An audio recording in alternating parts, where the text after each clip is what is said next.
আসসালামু আলাইকুম ওরহমতুল্লাহ। সুপ্রিয় শিক্ষার্থীবৃন্দ, আশা করি তোমরা সবাই ভালো আছো।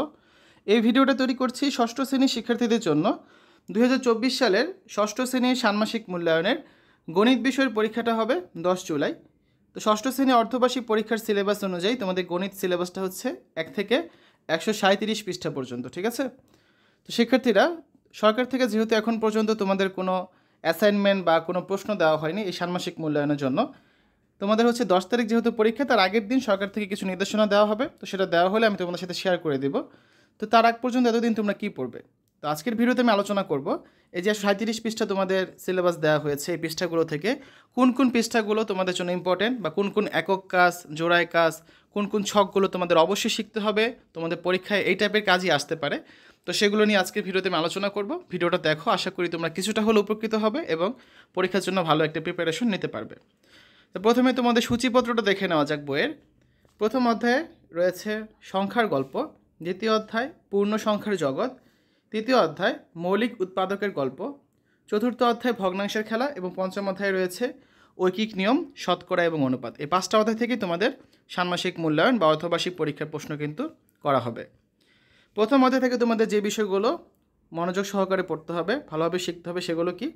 3 কার্ডের ম্যাজিক, প্রিয় নামে বয়স জানো, পাজল বক্সের পাজল, তারপর হচ্ছে সংখ্যারেখার সাহায্যে যোগ বিয়োগ গুণ ভাগ 9 থেকে 11 পৃষ্ঠার কাজগুলো করবে, তারপর 7 পৃষ্ঠার জোড়ায় কাজ করবে, প্রিয় নামে বয়স জানো, এই কাজগুলো করবে, 4 পৃষ্ঠার একক কাজ 2 করবে, ঠিক আছে? তো এগুলো হচ্ছে তোমাদের করতে হবে। তো আমরা দেখি এখানে কি কাজগুলো রয়েছে। একক কাজ 1, এটা রয়েছে তোমাদের বইয়ের 3 পৃষ্ঠায়, এটা তোমরা করবে। একক কাজ 2, এটা হচ্ছে ইম্পর্ট্যান্ট একটা কাজ। ঘড়িতে সময় দেখি, কোন ঘড়িতে কত সময়, এটার অ্যান্সার তোমাদের লিখতে হবে। এরপর দেখবে একক কাজ কাগজের স্ট্রিপের সাহায্যে আরও বড় সংখ্যা তৈরি করে, একটা জোড়াই কাজ আছে, এটা রয়েছে তোমাদের বই 7 পৃষ্ঠায়, এগুলো করতে হবে। তারপর সংখ্যারেখার সাহায্যে যোগ, সংখ্যারেখার সাহায্যে বিয়োগ, সংখ্যারেখার সাহায্যে গুণ এবং সংখ্যারেখার সাহায্যে ভাগ করা, এগুলো তোমাদের শিখতে হবে। তোমাদের বইয়ের 10 থেকে 11 পৃষ্ঠায় এগুলো কিন্তু রয়েছে, ভালোভাবে তোমরা এগুলো দেখে যাবে, ঠিক আছে? তারপর অনুশীলনী চলে যাবে। অনুশীলনীতে যতগুলো প্রশ্ন আছে সবগুলোরই সমাধান কিন্তু তোমাকে করতে হবে। অনুশীলনী কোনো প্রশ্নে বাদ দিবে না, কারণ এখান থেকে হচ্ছে তোমাদের হুবহু কিন্তু প্রশ্ন পরীক্ষায় চলে আসতে পারে। তো এইগুলো প্রথম অধ্যায় বা অভিজ্ঞতা 1। তারপর দেখো শিখন অভিজ্ঞতা 2। শিখন অভিজ্ঞতা 2 থেকে তোমাদের যেগুলো পড়তে হবে: 27 পৃষ্ঠার একক কাজ, 30 পৃষ্ঠার একক কাজ, 31 পৃষ্ঠার একক কাজ, 25 পৃষ্ঠার একক কাজ, তারপর হচ্ছে 33 পৃষ্ঠার একক কাজ, সংখ্যারেখার সাহায্যে পূর্ণ সংখ্যার বিয়োগ, সংখ্যারেখার সাহায্যে পূর্ণ সংখ্যার যোগ, এই কাজগুলো করতে হবে, ঠিক আছে? তো আসলে দেখি আমরা এখান থেকে যে একক কাজ রয়েছে একটা, নিচের ছবিটা দেখো, এই ছবিটা থেকে খালি ঘরগুলো তোমাদের পূরণ করতে হবে। তারপর একক কাজ 2, এই ছক পূরণ করতে হবে।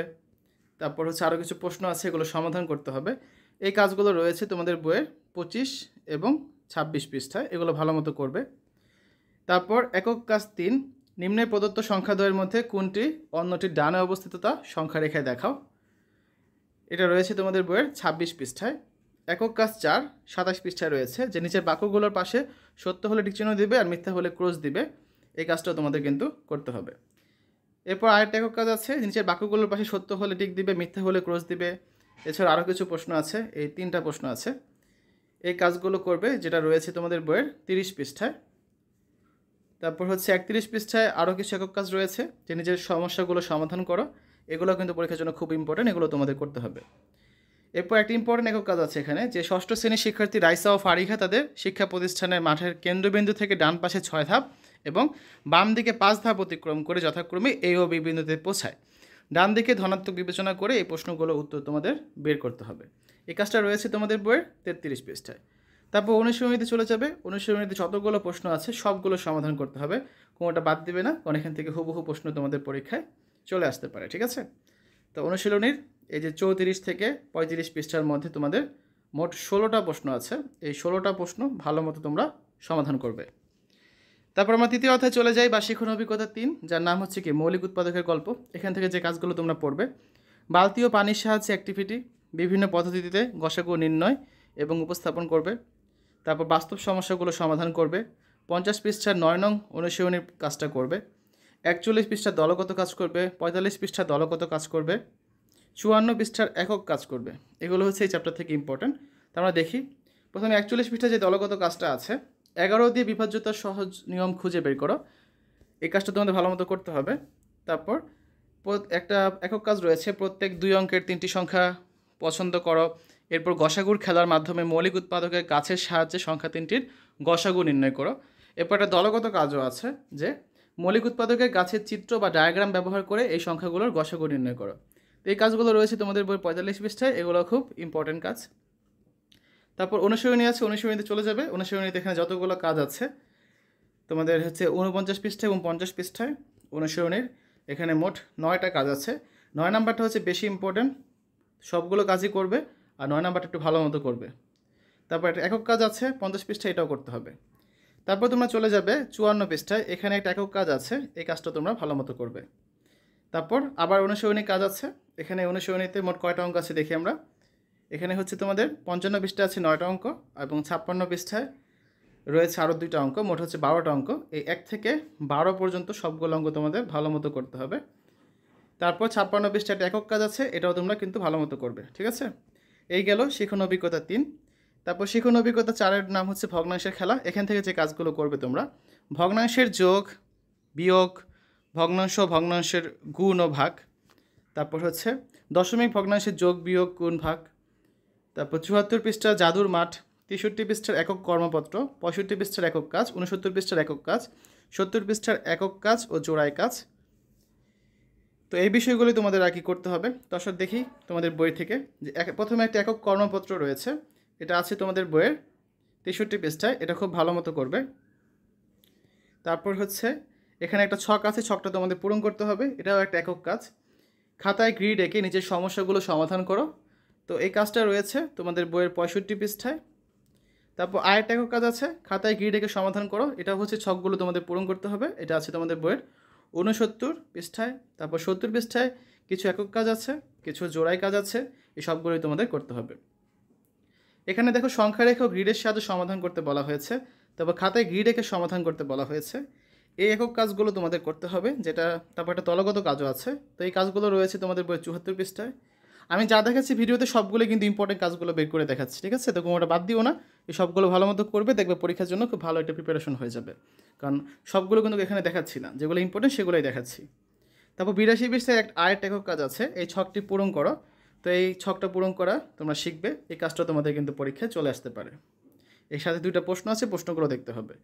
তারপর একটা একক কাজ আছে যে A4 কাগজে গ্রিড এঁকে নিচের ছকের সমস্যাগুলো সমাধান করো, খুব ইম্পর্টেন্ট একটা কাজ এগুলো। তো এই কাজটা রয়েছে তোমাদের বইয়ের 90 পৃষ্ঠায়। তারপর একটা জোড়াই কাজ আছে, কিছু একক কাজ আছে 99 পৃষ্ঠায়, এগুলোও করবে। তারপর অনুশীলনীতে চলে যাবে, অনুশীলনীতে যতগুলো প্রশ্ন আছে সবগুলোই করবে, কোনোটা বাদ দিবে না, ঠিক আছে। অনুশীলনীতে 100 পৃষ্ঠায় রয়েছে 3টা প্রশ্ন, তারপর 101 পৃষ্ঠায় রয়েছে আরও 2টা প্রশ্ন, 103 পৃষ্ঠায় আরও 2টা প্রশ্ন রয়েছে। তো এই যে 1 থেকে 9, 103 পৃষ্ঠায় 4টা প্রশ্ন আছে। 1 থেকে 9 পর্যন্ত যতগুলো প্রশ্ন আছে সবগুলো কিন্তু ভালো মতো তোমাদের করতে হবে, কোনোটা বাদ দিতে পারবে না। তারপর অধ্যায় 5 বা শিখন অভিজ্ঞতা 5, যার নাম হচ্ছে কি ঐকিক নিয়ম। তো এখান থেকে তোমরা যে কাজগুলো করবে সেটা হচ্ছে কি দেয়াল রং করে এই কাজটা করবে, খাবার বন্টনের কাজটা করবে, 111 পৃষ্ঠা বাস্তব সমস্যার সমাধান করবে, তারপর 116 পৃষ্ঠার একক কাজ করবে, ঐকিক নিয়মের অনুরূপ সমস্যা চিহ্নিত সমাধান ও উপস্থাপন করবে। তারপর হচ্ছে তিশার সিলেট ভ্রমণ নিয়ে একটা অঙ্ক আছে, সেটা করবে। 107 পৃষ্ঠা দেয়াল রং করার কাজটা করবে। তো এইগুলোই আর কি। তো আমরা দেখি তোমাদের বই থেকে এবার প্রথমে দেয়াল রং করি নিয়ে একটা কাজ আছে 107 থেকে 109 পৃষ্ঠার মধ্যে, যে 6 জন লোকে একটি দেয়াল রং করতে চায়। এটা নিয়ে পরবর্তীতে অনেকগুলো প্রশ্ন আছে, ধাপে ধাপে এই সমস্যার সমাধানগুলো তোমাদের করতে হবে। তারপর 109 থেকে 111 পৃষ্ঠায় খাবার বন্টন নিয়ে আরেকটা প্রশ্ন আছে, যে একটি ছাত্রাবাসে 50 জন ছাত্রের 4 দিনের খাদ্য মজুত আছে, ওই পরিমাণ খাদ্যে 20 জন ছাত্রের কতদিন চলবে। এই কাজটি করার জন্য হচ্ছে তোমাদের এখানে খুব সুন্দর করে বুঝিয়ে দেওয়া আছে। 109 থেকে 111 পৃষ্ঠা পড়লে এই কাজটা তোমরা করতে পারবে। তারপর কিছু বাস্তব সমস্যাগুলি ছবির মাধ্যমে সমাধান করতে হবে। এখানে 4টা বাস্তব সমস্যা আছে, এগুলো তোমাদের সমাধান করতে হবে। তো এই কাজটা আছে তোমাদের বইয়ের 111 পৃষ্ঠায়, এটাও খুব ইম্পর্টেন্ট পরীক্ষার জন্য, এখান থেকে যে কোনোটা কিন্তু পরীক্ষায় চলে আসতে পারে। তারপর 116 পৃষ্ঠায় একক কাজ রয়েছে। এবার নিচে সমস্যাগুলো সমাধান করো, এখানে শতকরা কত অংশ সবুজ রং করা হয়েছে, তারপর সবুজ রং করা আকৃতিটির নাম কি, তুমি কি আগে কখনো এরকম আকৃতি দেখেছো কি না, এগুলো করবে। 117 পৃষ্ঠায় আরও কিছু প্রশ্ন আছে, এগুলো সমাধান তোমাকে করতে হবে, ঠিক আছে। 117 পৃষ্ঠা। তারপর 118 পৃষ্ঠাও আরও কিছু প্রশ্ন আছে, এগুলো তোমরা দেখবে। এগুলো সবই কিন্তু পরীক্ষার জন্য খুব ইম্পর্টেন্ট। তারপর তিশার সিলেট ভ্রমণ, এটা একটা ইম্পর্টেন্ট অঙ্ক, যে তিশা 2500 টাকা নিয়ে খুলনা থেকে সিলেট যাওয়ার বাসে উঠলো। বাস ভাড়া দিতে হলো 1800 টাকা। যাওয়ার পথে বাস থামলে তিশা কিছু খাবার কিনে খেলো। সিলেট পৌঁছানোর পর সে দেখলো তার মোট টাকা শতকরা 80 খরচ হয়ে গেছে। এবার তুমি কি বলতে পারবে যে বাস ভাড়া তিশার কাছে থাকা মোট টাকার শতকরা কত অংশ, তিশা মোট কত টাকা খরচ করেছে, তিশার কাছে কত টাকা অবশিষ্ট ছিল, তিশা কত টাকা খাবার খেয়েছিল, খাবার খরচ মোট টাকার শতকরা কত অংশ, আর খাবার খরচ মোট খরচের শতকরা কত অংশ। 125 পৃষ্ঠায় কাজগুলো তোমাকে কিন্তু করতে হবে, এগুলো খুবই ইম্পর্ট্যান্ট তোমাদের পরীক্ষার জন্য। যেখানে দেওয়া আছে কীভাবে করবে, তো ডিটেলস এখান থেকে দেখে নেবে। 126 পৃষ্ঠা 127 পৃষ্ঠায় এই কাজগুলো সুন্দর করে দেওয়া আছে, তোমরা খালি ছকগুলো পূরণ করবে, ঠিক আছে। তারপর অনুপাতের ধারণা অনুসারে নিচের সমস্যাগুলো সমাধান করো। এই সমস্যাগুলো সমাধান করতে হবে যেগুলো আছে তোমাদের বইয়ের 133 পৃষ্ঠায়। তারপর অনুশীলনীতে চলে যাবে। অনুশীলনী 137 পৃষ্ঠায় 1 নম্বরে আছে নিচের অনুপাতগুলোকে সরলীকরণ করো। 2 নম্বরে আছে সমতুল অনুপাতগুলোকে চিহ্নিত করো। 3 নম্বরে আছে কোন একটি স্কুলে 450 জন ছেলে 500 জন মেয়ে আছে, স্কুলের ছেলে ও মেয়ের সংখ্যার অনুপাতকে সরলীকৃত আকারে লেখো। 4 নম্বরে হচ্ছে নিচের সমতুল অনুপাতগুলোর খালি ঘর পূরণ করো। তারপর 5 নম্বরে আছে একটি হল ঘরের প্রস্থ ও দৈর্ঘ্যের অনুপাত দেওয়া আছে 2:5। প্রস্থ ও দৈর্ঘ্যের সম্ভাব্য মান বসিয়ে সারণীটি পূরণ করো।